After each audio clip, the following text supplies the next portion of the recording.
नमस्कार साथियों, स्वागत है आप सभी का। आज संविधान दिवस के अवसर पर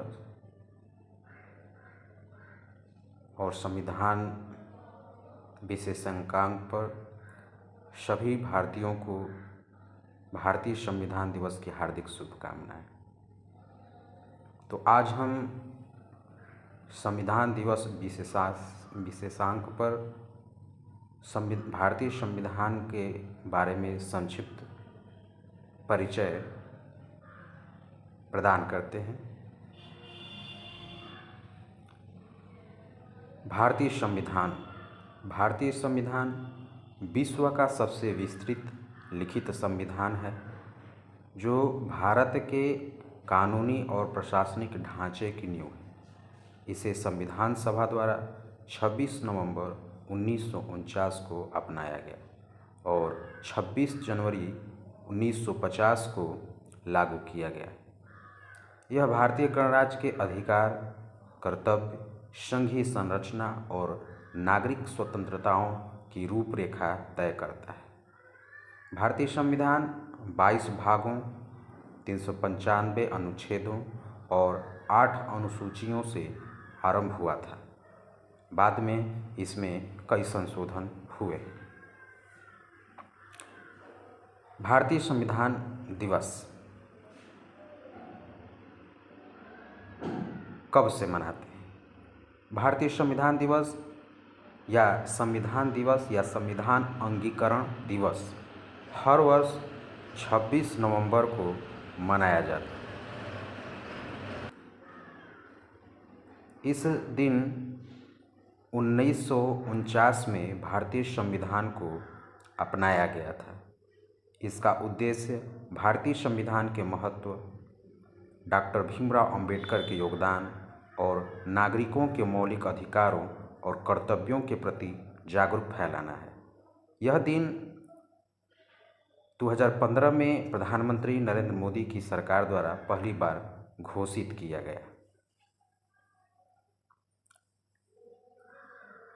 डॉक्टर भीमराव अंबेडकर का योगदान। डॉक्टर भीमराव अंबेडकर, जिन्हें भारतीय संविधान के निर्माता कहा जाता है, भारतीय संविधान के निर्माण में केंद्रीय भूमिका निभाने वाले एक महान नेता थे। उनका योगदान अत्यंत महत्वपूर्ण है। पहला, भारतीय संविधान निर्माण समिति के अध्यक्ष। डॉक्टर अंबेडकर संविधान प्रारूप समिति के अध्यक्ष थे। उन्होंने संविधान का मसौदा तैयार करने में अग्रणी भूमिका निभाई। दूसरा नंबर, सामाजिक न्याय और न्याय का दृष्टिकोण। अंबेडकर ने संविधान में समानता, स्वतंत्रता और सामाजिक न्याय को सुनिश्चित किया। उन्होंने दलितों, महिलाओं और कमज़ोर वर्गों के अधिकारों को सुनिश्चित करने के लिए विशेष प्रावधान जोड़े। तीसरा नंबर, मौलिक अधिकार और नीति निर्देशक तत्व। डॉक्टर अंबेडकर ने नागरिकों के लिए मौलिक अधिकार सुनिश्चित किए, जिसमें समानता, धर्म की स्वतंत्रता और अस्पृश्यता उन्मूलन शामिल है। उन्होंने नीति निर्देशक तत्वों के माध्यम से सामाजिक और आर्थिक समानता पर बल दिया। चौथे नंबर, आरक्षण नीति। समाज के वंचित वर्गों के लिए शिक्षा और नौकरियों में आरक्षण सुनिश्चित करना उनका दूरदर्शी कदम था, जो आज भी भारतीय सामाजिक संरचना को प्रभावित करता है। पांचवा नंबर, धर्मनिरपेक्षता और संघीय ढांचा। उन्होंने भारतीय संविधान को धर्मनिरपेक्ष और संघीय प्रणाली के रूप में तैयार किया, ताकि विभिन्न भाषाओं, धर्मों और संस्कृतियों का सम्मान हो सके। डॉक्टर अंबेडकर का भारतीय संविधान के प्रति योगदान उनकी दूरदर्शिता, न्यायप्रियता और समावेशी दृष्टिकोण का प्रमाण है। उन्होंने इसे ऐसा दस्तावेज बनाया जो समय के साथ बदलते समाज की आवश्यकताओं के अनुकूल हो सके।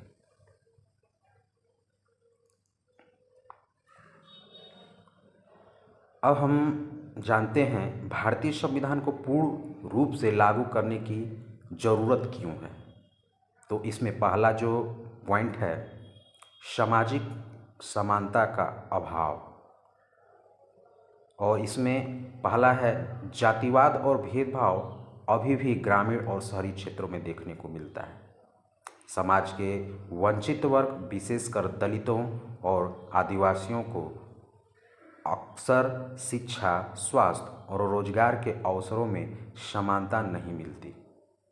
दूसरा पॉइंट है, कानूनों का समुचित क्रियान्वयन। संविधान के प्रावधानों के बावजूद कानूनों का पालन हर जगह समान रूप से नहीं होता। अस्पृश्यता और जातीय भेदभाव को कानूनी रूप से निषिद्ध है। अस्पृश्यता और जातीय भेदभाव जो कानूनी रूप से निषिद्ध है, व्यवहार में अब भी कई जगह जारी है। तीसरा पॉइंट है, शिक्षा और जागरूकता की कमी। संविधान द्वारा दिए गए मौलिक अधिकारों और कर्तव्यों के बारे में लोगों में पर्याप्त जागरूकता नहीं है।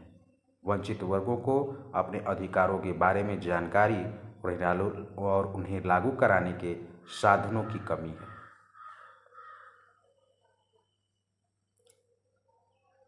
और अब हम जानेंगे कि दलितों और वंचित वर्गों के साथ शोषण। तो इसमें पहला पॉइंट है, जातिगत भेदभाव और हिंसा। दलितों के खिलाफ हिंसा जैसे मारपीट, बलात्कार और हत्या के मामले अब भी दर्ज होते हैं। कई जगह दलितों को मंदिर में प्रवेश, सार्वजनिक कुएं से पानी लेने या उच्च जातियों के साथ बैठने की अनुमति नहीं दी जाती। दूसरा पॉइंट है, आर्थिक शोषण। वंचित वर्गों को अभी भी भूमि और संपत्ति के अधिकारों में भेदभाव का सामना करना पड़ता है। मजदूरी में असमानता और बंधुआ मजदूरी जैसे प्रथाएं कुछ क्षेत्रों में जारी हैं।